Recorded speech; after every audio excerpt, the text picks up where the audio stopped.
الحمدللہ رب العالمین والصلاة والسلام علی سید المرسلین اما بعد فاعوذ باللہ من الشیطان الرجیم بسم اللہ الرحمن الرحیم والصلاة والسلام علیک یا رسول اللہ وعلی آلک واصحابک یا حبیب اللہ والصلاة والسلام علیک یا نبی اللہ وعلی آلک واصحابک یا نور اللہ۔ الحمدللہ ہمارا تھرڈ لیول توقید کورس کا سلسلہ جاری ہے، اور اس میں ہماری آج کی جو کلاس ہے وہ انشاءاللہ عزوجل سورج کی مدد سے سمت قبلہ کے موضوع پر ہے۔ اس کے اندر دو ٹاپکس ہیں، ایک ٹاپک پر آج ہماری گفتگو ہوگی اور ایک ٹاپک پر ہماری انشاءاللہ عزوجل اگلی کلاس کے اندر گفتگو ہوگی، وہ آگے پھر بیان کی جائے گی۔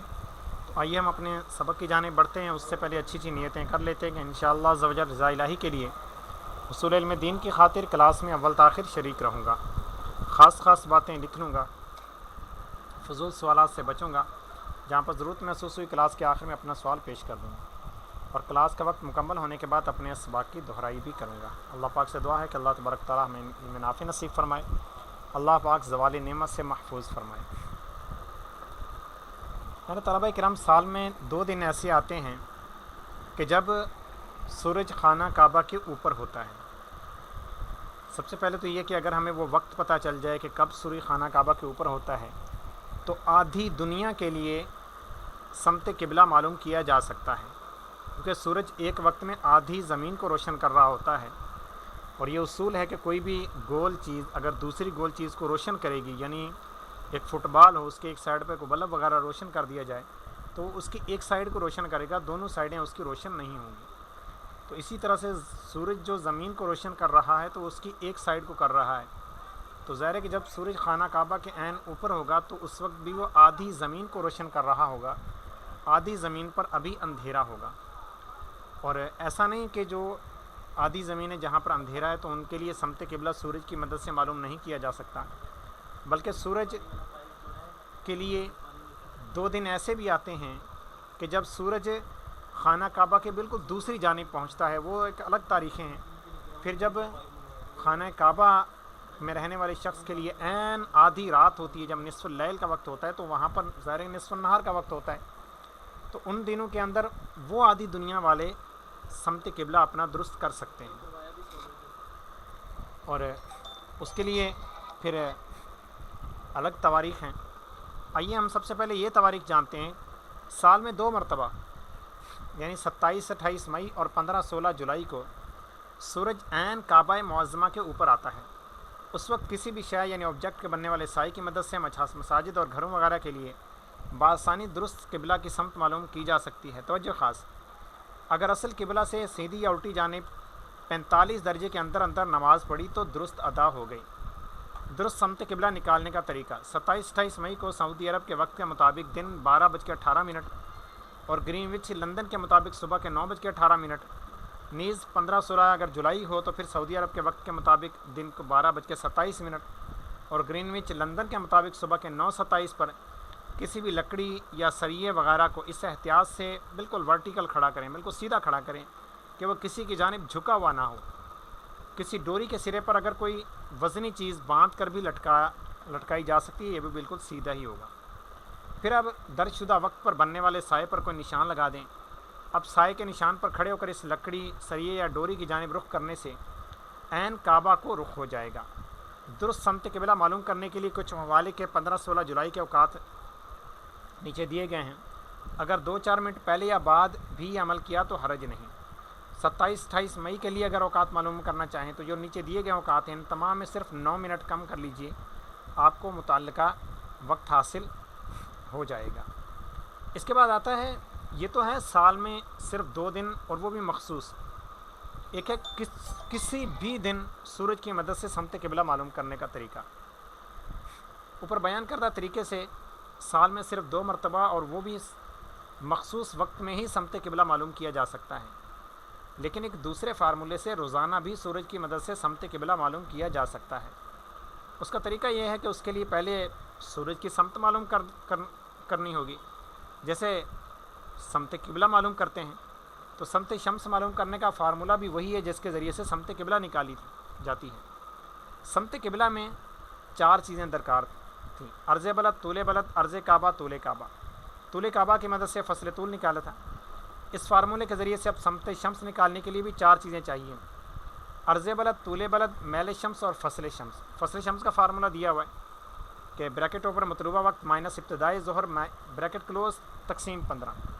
اب اگر آپ جتنا خاص تحقیق میں لے کے جائیں گے وقت کو اتنا ہی آپ کا ایکوریٹ نکلے گا، لیکن اس میں زیادہ تحقیق کی وقت نکالنے کی حاجت نہیں، کیونکہ اس سے سمت قبلہ کی پہچان میں اس سائے میں بالکل معمولی فرق پڑے گا جو کہ قابل نظر انداز ہے. اب یہ پوری پھر آگے مثال ہم پہلے لیول کے اندر حل کر کے آ چکے ہیں، اور یہ حل کرنے کی اگر یہاں پر کوشش کریں تو بالکل حل کر سکتے ہیں. یعنی پہلے آپ وقت ظہر نکالیں، اس کے بعد فصل شمس نکالیں.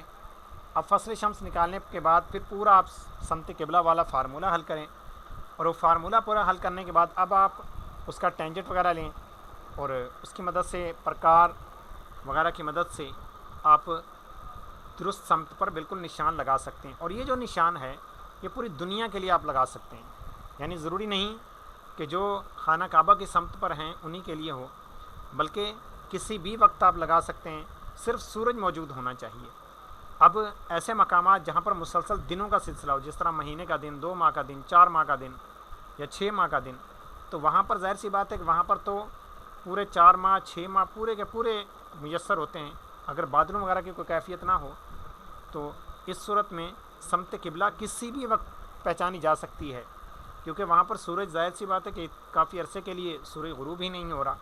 اور جب انہی علاقوں کے اندر جب رات کا سلسلہ ہوتا ہے تو جہاں پر 4 ماہ کا دن ہوتا ہے وہاں پر پھر رات بھی 4 ماہ کی ہی ہوتی ہے. تو ان 4 مہینوں کے اندر اب وہ سمت قبلہ کی پہچان ظاہر ہے کہ سورج کی مدد سے نہیں کر سکیں گے، لیکن دیگر ان کے پاس ذرائع ہیں. اور وہ ذرائع کون سے ہیں؟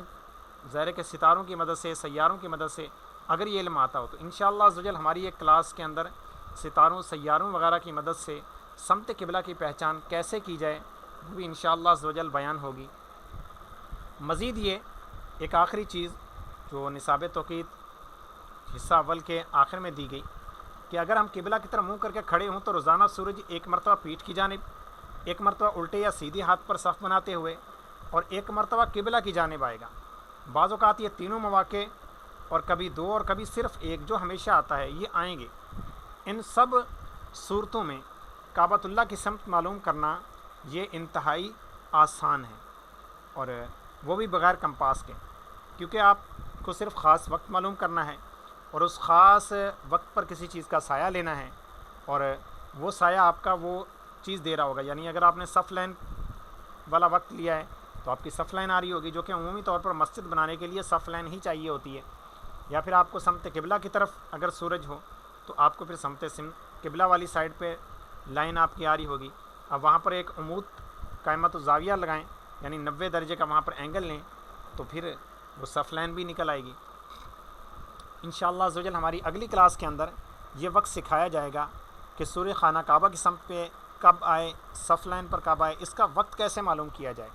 انشاءاللہ عزوجل یہ فارمولہ سکھایا جائے گا. باقی ابھی آپ نے کوئی مزید سوال کرنا ہو تو کر لیں، اس کے بعد پھر ہم اپنے درجے کا اختتام کرتے ہیں.